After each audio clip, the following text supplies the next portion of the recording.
Hello, my name is Veera, and I'm going to talk about what makes a game YouTubable, which was just the game that was the question that was asked just now. I'm going to show some statistics. I made a short analysis of a couple of top 10 lists, the most viewed mobile games and most viewed games in YouTube, and then some, an analysis of those, like what does it mean, what makes a game YouTubable, and also I've added some of my own experience here. So let's start. This is a bit different from the slide that was seen previously, but this statistics is from Matchmade. Thank you guys. I think this is very accurate. So here you can see from the last year the most viewed mobile games on YouTube, and you can see some trends here like Clash Royale coming down from their peak last summer, and then there's some new games like this weird Granny here on the orange making a peak this summer. So let's look at this more closely for this August, so the last month. What was the situation? Here you can see that there's actually 3 Battle Royale games here. There's 2 hardcore MOBAs. Then there's 2 Supercell games, which I would count as their own category just based on how big and famous Supercell is. Then there's 1 Minecraft, which is also in its own category. But there's 2 of these more random games that you wouldn't necessarily think that they're not from big developers, or they don't necessarily fit in with the other trends here that seem to be these multiplayers. So this Granny, a single-player horror game, and then Kick the Buddy, which is like a physics-based, crazy, I would say app more than a game, but it's still there. So let's compare a bit. On the left here is the top grossing mobile games from August 2018, so last month, and then there's the most viewed ones. The lists don't look very similar. Actually, the only one that is on both lists is Clash of Clans. What we can get here is that maybe having a game that makes tons of money is not exactly the same thing as a game that is fun to watch on YouTube. But yeah, we can see already from this mobile games, most viewed mobile games list that there's a heavy presence of real-time PvP games already in the mobile list. You can see here that 7 out of these 10 games on the list are real-time online multiplayer PvP games. I've added Minecraft there, even though some might say that, hey, it's maybe not on, it shouldn't be on that list. But Minecraft has evolved so much. There's so many mods nowadays. There's the PvP elements, there's Battle Royale mods and everything. So I'm counting it on this list because those are one of the most popular mods of Minecraft nowadays.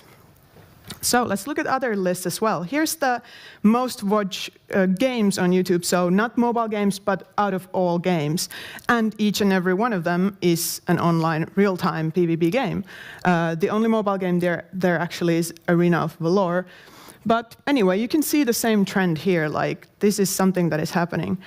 And here are the most played games worldwide from July 2018, so 2 months old statistics. But each and every one of these games is, once again, real-time multiplayer games. And this is interesting. Why is this? Why is this real-time PvP ruling the charts right now, especially in YouTube? First of all, when you have these, multiple people playing against each other in teams or playing single, there's basically endless gameplay because each play session will be different from the previous one. There's,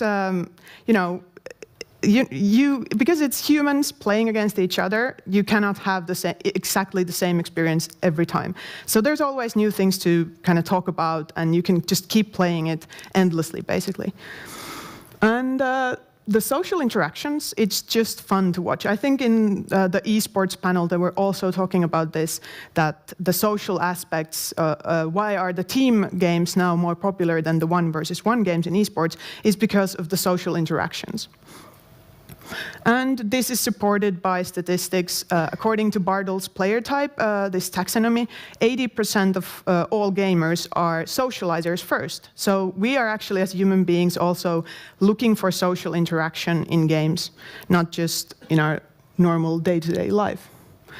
And of course, because the online PvP, the real-time PvP, is the most popular game type at the moment in general in the world, it also kind of gives most potential for having most viewers in YouTube. But let's look at there were a couple of these odd ones out. So in the mobile games list, there was Granny and then there was Kick the Buddy that didn't suit this trend here. So this doesn't have any sound, but I'm gonna tell. So Granny is a single player horror game where you are trying to escape a house where your granny or this weird granny has locked you in, and you need to find items that will help you escape.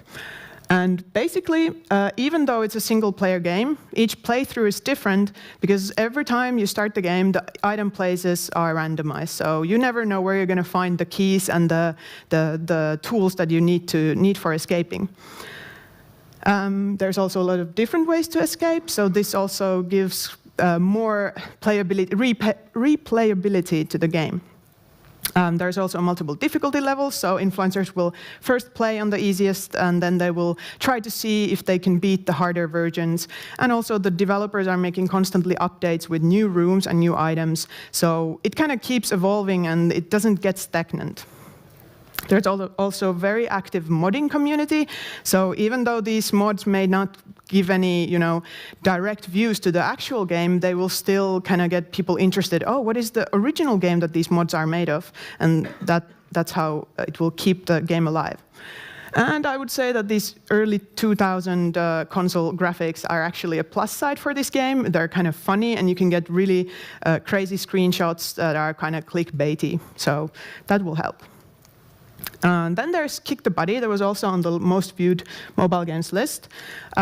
This is, come on, play. This is more of an app than a game, in my opinion. But the idea here is that you just try to kill this person with as many ways as possible, which is kind of gruesome. But it's apparently fun on YouTube. And yeah, it's this physics-based crazy game where you have tons of different kind of items, and you can just try to combine the items to kill the guy in a new way. And what makes it also more YouTubeable than maybe some other apps or games is that it has these endless combinations of different items and how you can kill the guy. And also, it's very similar to this other kind of popular kids YouTube content, because I don't know if you've watched any kids toy or game channels in YouTube, but they're basically just showing kids content that they couldn't access otherwise. So, for example, this game has a lot of premium items that the kids probably cannot buy, so the YouTube channels will just keep showing the new premium items and how they are used in the game, and that's fun for them. So it's very similar to the toy content in that way. So, okay, we looked some statistics. The real-time online PvP is there, and then there's the Kick the Buddy and Granny odd ones out. So what can mobile developers then kind of learn from this? First of all, just keep in mind that having a game that makes tons of money is not necessarily a game that is YouTubeable. Everyone knows Candy Crush, it's fun to play, and it makes tons of money, but it's not YouTubeable. Nobody would want to watch somebody play Candy Crush on a YouTube video. So if you want to have a YouTubeable game, you really need to make effort into making a YouTubeable game, not just a game that makes a lot of money. This is something to keep in mind, that even if you are not making a multiplayer game, but you should still kind of think of the social aspects. How can you enable social interactions in your game to make it more fun to view or play? And this is very important, that the game shouldn't grow old very fast. So if you have a certain amount of levels and those levels are played out in a week, then that's not fun content to show after 2 months or a year. So there should be emergent fun, things that kind of just keep happening, even without developers making constantly new updates. So the game kind of doesn't lose its appeal after a while. And, if you want to try this, the clickbait funny graphics seem to work on YouTube at the moment, so maybe that's something to try as well.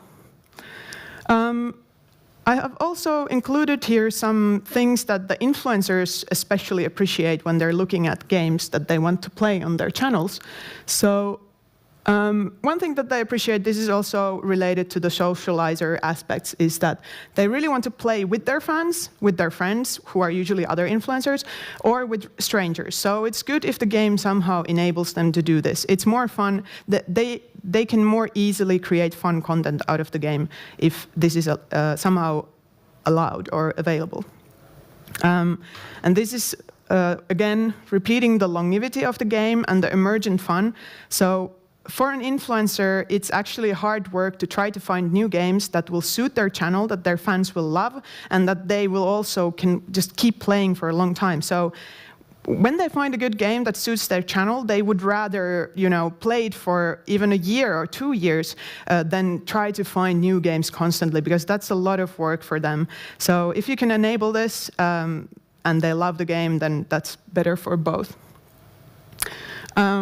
One thing that they appreciate is collaborating with the developers and getting some customized in-game items, vanity items, or something that they can show in their videos. But also remember that they will want to gift those things to their fans. So they don't want things just for themselves, but they want their fans to have something cool. Continuing here. They will want to engage their fans with some sort of in-game events or tournaments. Here's an example from what we did with Big Bang Racing. So these branded tournaments that the influencers have, and their fans get these customized hats if they join the tournament and stuff like that. This type of content is fun for the influencers and their fans, so keep this in mind. This is something that some developers don't do much. If you're working through a network or managers, you might kind of miss the direct contact with the influencer altogether, which I think is very valuable, at least in some cases. So having the feedback from the influencers and having them participate even in the development of the game, and them getting a say in, okay, this feature, it would be even cooler, or it would be more fun for us to make content about this if you added these small changes. So this is something that they actually really appreciate if you can enable it. And this is also something that to consider, how can the influencers, especially if they're micro-influencers, if they're still growing, how can you as developers help them grow, and how can they get new fans inside the game? So, quick recap here. What makes a game YouTubable from a player or viewer's perspective? And remember that the influencers are also players when they are playing your game. The social interactions is something that is really important. 80% are socializers, remember that.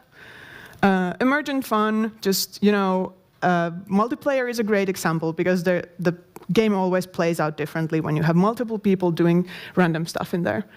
And then having gameplay for years. So again, multiplayer seems to be the current best solution to have all these things, but there are other ways as well. And from influencers' perspective, the interaction with fans, so that they can actually create content that engages their fans, and they can somehow join in or do something with the influencer, or they can do something with their fans. It's really important for them. And then the custom items that they can then give to their fans, and also the good relationship with the developers. So these are kind of like my too long didn't read tips. So thank you so much, and there's still time. You've got a couple of minutes for questions, yeah, if there's anyone here. We'll run the mic out into the audience again. If there's anyone who wants to ask, we can take a couple of questions. Does anyone have a question for Veera about what you've just seen? There's one down the front here of our roving mic, thank you.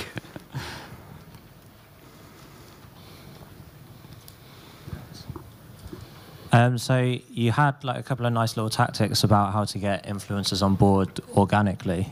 Do you run those sort of campaigns alongside like more sponsored content as well, or is it a case of one or the other? I think they don't exclude each other, because usually the organic campaigns, the influencer is just, it's one of the fans of your game, so they would probably make content out of the game anyway. So they don't really, I don't see that they would mind if someone else is getting paid at the same time, because they just love the game. Of course, there might be, like, if you're asking many people to do content for free, but you're paying one, it might be a problem. But if you have a really good relationship with those people, for example, we had a couple of influencers who just kept making content out of Big Bang Racing, even though we never paid them. We just invited them to the office, and they got to be part of the development. They got their say in, okay, this feature would be awesome, and we made it happen. So this type of things, you can run them side by side. I don't see a problem. You just have to, be sensible.